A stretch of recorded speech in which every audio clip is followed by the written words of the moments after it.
Hello students and welcome back to your favourite channel math solutions with Rose ma'am. आज की class में हम ये एससीईआरटी की तरफ से दिए हुए पठन अभियान जो चल रहा है उसकी गतिविधि पत्रक हम क्रम संख्या 8 करने जा रहे हैं, जो कि कक्षा 6ठी से 8वीं तक के सभी बच्चों के लिए है। दिनांक है 25 जनवरी 2022। तो चलिए बच्चों, इस इंटरेस्टिंग वर्कशीट को देख सकते हैं आप यहाँ पर फिगर में। इसको शुरू करने से पहले आप सभी से रिक्वेस्ट है कि प्लीज़ चैनल को सब्सक्राइब ज़रूर कर दीजिए। तो चलिए इस वर्कशीट को हम शुरू करते हैं। इस वर्कशीट में जैसा कि आपको चित्र में दिखाई दे रहा है, ये 26 जनवरी की परेड जो है आपको दिखाई दे रही है, उसका एक चित्र दिया हुआ है। अब हम इससे रिलेटेड यहाँ पर पढ़ते हैं। क्या आप जानते हैं कि गणतंत्र दिवस प्रतिवर्ष 26 जनवरी को मनाया जाता है? जी हाँ, हम जानते हैं। इस दिन 1950 में भारत का संविधान नियमों की किताब यानी वो लागू हुआ था 1950 में। ठीक है, इसके बाद आपको दिया हुआ है चित्र में कौन सा राष्ट्रीय पर्व मनाया जा रहा है। तो अभी हमने 26 जनवरी के बारे में पढ़ा, जिसको हम हिंदी में क्या कहते हैं? गणतंत्र दिवस कहते हैं। तो यहाँ आप लिख दीजिए गणतंत्र दिवस मनाया जा रहा है। इसके बाद दूसरा है हमारे राष्ट्रीय ध्वजों में रंगों की संख्या, यानी राष्ट्रीय ध्वज में कितने रंग की संख्या होती है? 3 रंग का झंडा होता है। कहते हैं ना, कहाँ पोयम है ना, 3 रंग का अपना झंडा हम झंडा फहराते हैं। तो यहाँ पर आ गया 3। ठीक है, और इसको इस तरीके से अंकों में भी यहाँ पर हम लिख सकते हैं। इसके बाद तीसरा है मार्चिंग टीम द्वारा बनाई गई आकृति का नाम बताइए।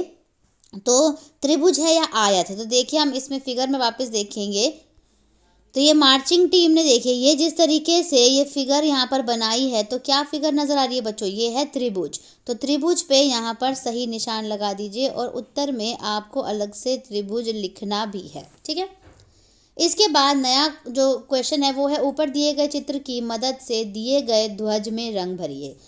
तो ऊपर देखिए बच्चों चित्र किस तरीके का बना हुआ है। देखिए ऊपर सबसे ऊपर होगा आपका ऑरेंज कलर यानी केसरिया रंग, बीच में होगा आपका सफ़ेद और सबसे नीचे होगा आपका हरा। तो हम यहाँ पर इसमें कलर हम भर लेते हैं। ऑरेंज कलर जो है मेरे पास यहाँ ऑरेंज कलर है नहीं, तो मैं यहाँ पर थोड़ा सा जो ये लाल रंग इस तरीके का दिख रहा है मैं ये भर रही हूँ। आपको यहाँ पर ऑरेंज कलर ही भरना है इसके अंदर। ठीक है, इसमें आपको ऑरेंज कलर भरना है। उसके बाद नीचे जो है वो आपको ग्रीन कलर भरना है। इस तरीके का ग्रीन नहीं है, ये डार्क ग्रीन आपको भरना है। मेरे पास यही अवेलेबल था इसलिए मैं आपको यही भर के दिखा रही हूँ। और उसके बाद बीच में आपको सफ़ेद ही रहने देना है और जो ये चक्र है आपको ये नीले रंग का यहाँ पर भरना है। ठीक है, डार्क नीला रंग, रॉयल ब्लू जो है ना, नेवी ब्लू होता है, वो डार्क नीला आपको भरना है। ठीक है, तो ये वाला क्वेश्चन भी हमारा डन हो गया। अब इसके बाद हम आगे का करते हैं। मैंने केसरिया रंग जिस आकृति में भरा है उसका नाम बताइए। तो केसरिया रंग की जो आकृति है वो कौन सी आकृति है बच्चों? आयत है। तो यहाँ पे इसका उत्तर जो है वो आप लिख लीजिए आयत, आ या का डंडा आयत। ठीक है, सेकंड है मैंने हरा रंग जिस आकृति में भरा है उसका नाम भी क्या है बच्चों? आयत है, क्योंकि हरा रंग कहाँ भरा था? यहाँ पे, और केसरिया रंग यहाँ पे भरा था।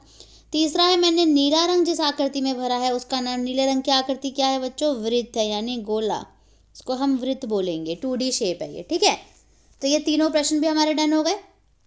इसके बाद आपको ये फिगर जो है अपनी कॉपी में ये वाली फिगर आपको ड्रॉ करनी है। और क्वेश्चन है इसका, नीचे दिए गए चित्र में वर्ग, आयत, वृत्त और त्रिभुज गिनिए। चित्र में अपनी मनपसंद रंग भी भरिए। तो पहले आप अपने चित्र में सुंदर सा कलर भरेंगे, जो भी आपको कलर्स पसंद है।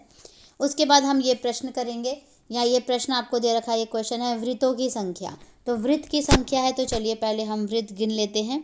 1 2, ठीक है, 3 4 5 6 7 8 9, ठीक है, 9 हो गए। उसके बाद ये रहा 10, फिर इसके अंदर 2 हैं 11 12, इसके अंदर 2 हैं 13 14 15 16, ठीक है, और उसके बाद ये हो गया मुँह आपका 17, ठीक है, 18 19 20 21 के अलावा आपको कोई और दिखाई दे रहे हैं वृत्त? नहीं, तो यहाँ पर हम 21 लिख देंगे। ठीक है, उसके बाद हम दूसरा कलर देते हैं। दूसरे कलर के लिए आप है आयतों की संख्या। आयत देखिए कहाँ पे है आपका। आयत को अगर हम देखें तो यहाँ पे 2 आयत हैं। ठीक है, 2 के बाद यहाँ पर जो है वो 3 आयत हो गया। ये 3 आयत के बाद ये हो गया 4 आयत, ये हो गया 5 6 7 8 9, ठीक है, 10 11 12 13, 13 हो गए। और ये 13 हो गया, ये वाला आया था 14 15 16 17 18 19 20, फिर 21 22 अंदर के 23 24 25 26, ठीक है।